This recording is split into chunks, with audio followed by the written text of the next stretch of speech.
dostlar. Bugün sizlerle neyimizi altın belirleyeceğiz.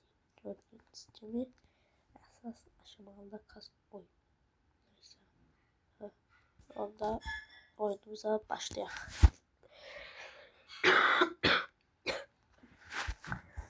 Çoktan da video çekmeyi biraz hastayım.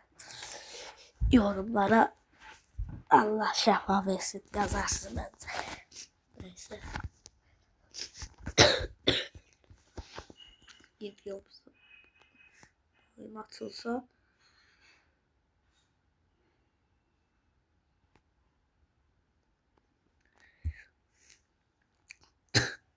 ortaya bakın. Çok uydu kutu. Oy, Hank var.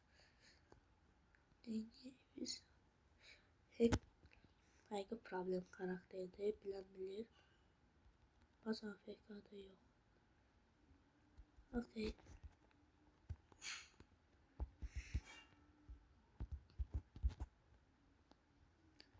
Götür da götür.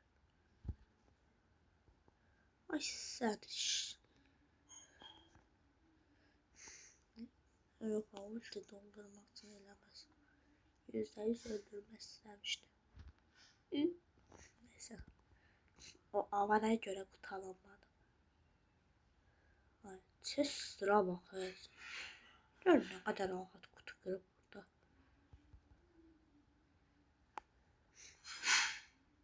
Hayır benden ne çekti ha? Evin yıkılsın ne istiyorsan. Kaşıysa bas. Gelme, gelme, gelme, gelme. Yok, yok, gelme. Rahatla nefes alabilirim diye.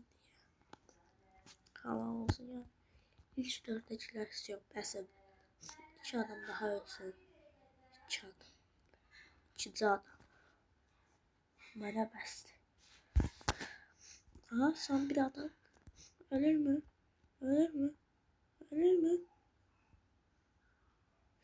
Görüşürüz. Hayırlı olsun. Altın birliğimiz.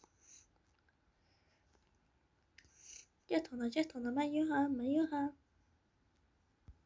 Atarsana. Abi bakmasa. Ay ne bileyim ne ben. Neyse sana yok. Nasıl oldu ki? Annemiz altın bir aldı. Neyse. Yazdım kurtardım. Ha? Dostlar elimize de altın verildi. Ahırcı Allah aldı. Hayırlı olsun. Neyse bu videomuzun da sonuna gelen görüşene dek.